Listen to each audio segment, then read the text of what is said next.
Bagaimana awalnya praktik jual beli alat tes antigen ilegal ini terbongkar? Bagaimana pula pengawasan dari Kementerian Kesehatan? Kita bahas bersama Direktur Kriminal Khusus Direkrimsus Polda Jawa Tengah, Kombes Johansson R. Simamora. Selamat malam, Pak Johansson.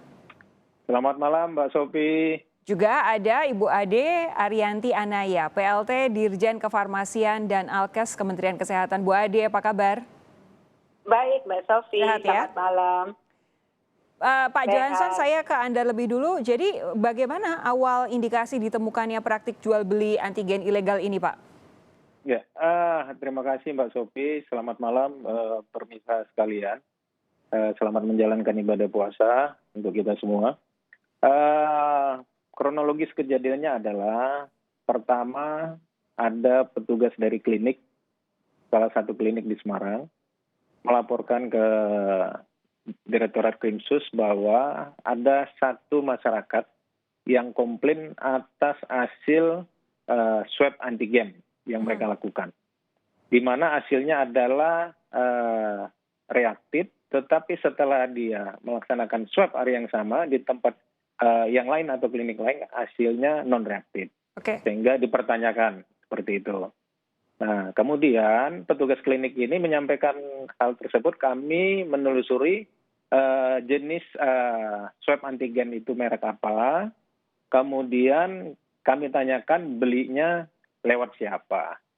Kemudian disampaikan bahwa kami beli lewat sini, yang sekarang kita jadikan tersangka, kita telusuri, ternyata memang yang bersangkutan ini menjual secara door to door juga, menjual juga lewat online.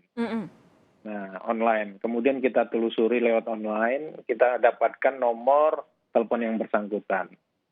Kemudian kita lakukan undercover buy, kita melakukan pemesanan barang terhadap orang tersebut. Nah, setelah kita lakukan pemesanan, kita lakukan transaksi, dan mereka mengirimkan barang ke tempat petugas kita yang menyamar sebagai petugas klinik juga. Nah, pada saat terjadinya transaksi, kita langsung melakukan upaya paksa penangkapan terhadap kurir yang dikirim oleh pelaku.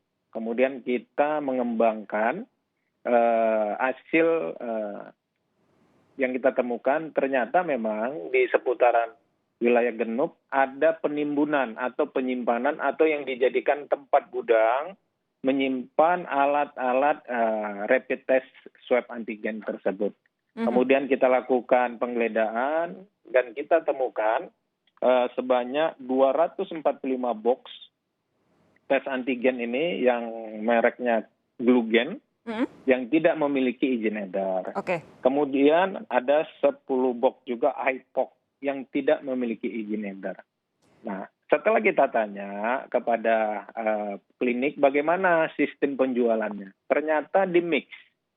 Ada yang ada izin edar, ada yang tidak ada izin edar, seperti itu.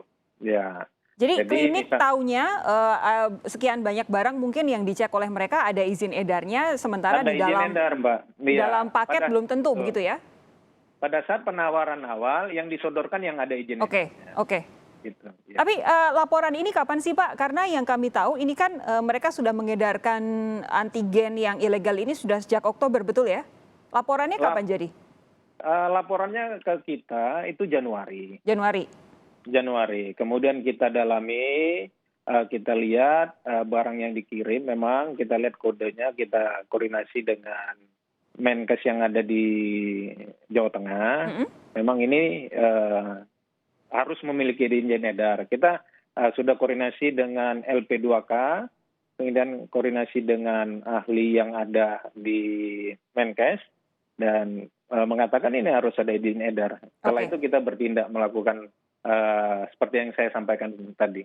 Pak Johansson, begini, ini kan yang namanya alat tes rapid antigen, ini kan alat kesehatan yang saat ini memang sangat demand-nya sangat tinggi karena masyarakat memang betul-betul butuh dan memang sedang diproduksi secara massal.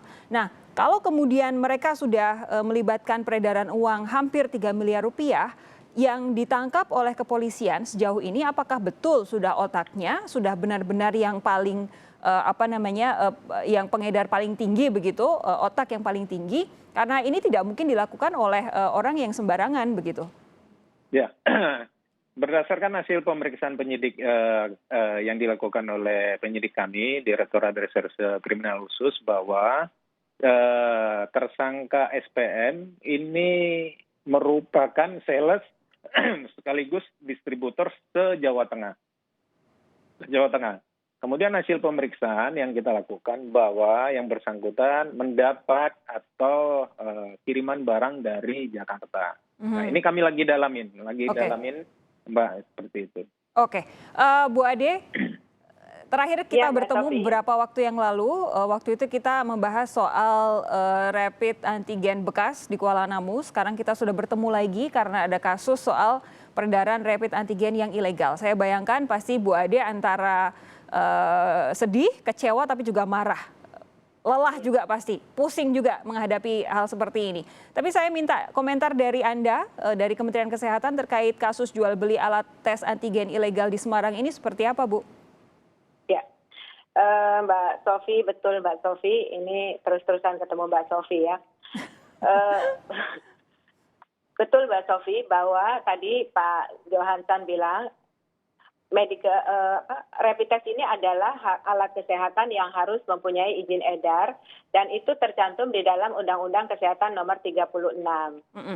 Nah, sedangkan untuk di Undang-Undang Kesehatan Nomor 36 itu dijelaskan bahwa setiap orang yang dengan sengaja memproduksi atau mengedarkan sediaan farmasi atau alat kesehatan yang tidak memiliki izin edar ini dapat dipidana penjara 15 tahun atau denda paling banyak 1,5 M.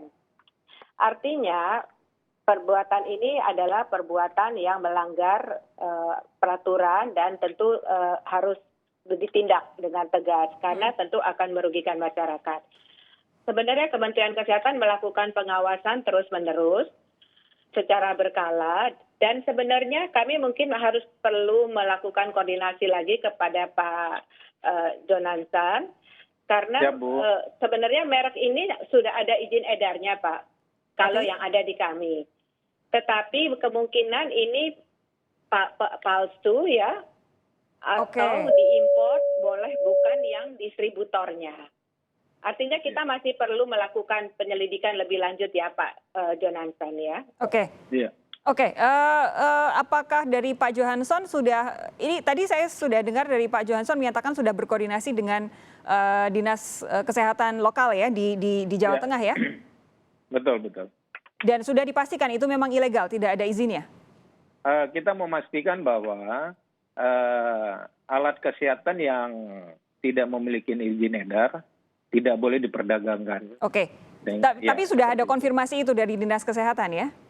Sudah, dari ahli dari Menkes kita sudah melakukan pemeriksaan. Bu Ade, silakan direspons. Ya, Mbak Sofi, kita perlu melakukan klarifikasi lagi. Saya perlu melakukan verifikasi dengan Pak Johansan. Karena sebenarnya di data yang kami, Glugen ini sudah ada izin edarnya, tetapi memang bukan si sarana produksi ini atau sarana distribusi ini. Jadi yang menjual ini ilegal. Atau bisa juga memang dia mendapatkan alat ini tidak dari si pemegang izin edar. Intinya adalah proses pembeliannya tidak sesuai dengan yang disyaratkan oleh Kementerian Kesehatan, begitu ya? Betul. Dan itu ilegal juga karena dia bukan orang yang berhak. Baik, nah kalau dengan mendengar penjelasan Bu Ade seperti itu, tetap saja bagaimanapun ini kan statusnya ilegal. Statusnya tidak terdaftar dengan tepat begitu, apakah berarti alatnya tidak baik atau mungkin juga berbahaya? Kalau alat itu tidak mendapatkan izin edar dan bukan dari pemegang izin edar, maka kita tidak bisa menjamin terhadap keamanan alat tersebut, Mbak Sofi. Oke. Baik, tapi kalau misalkan posisinya seperti ini, ada yang salah dengan proses pembeliannya, proses masuknya, sehingga akhirnya menyandang status ilegal. Apakah ini luput misalnya dari pengawasan Kementerian Kesehatan saat impor alat kesehatan? Akan dijawab oleh Bu Ade sesaat lagi. Tetap bersama kami, Sapa Indonesia Malam segera kembali.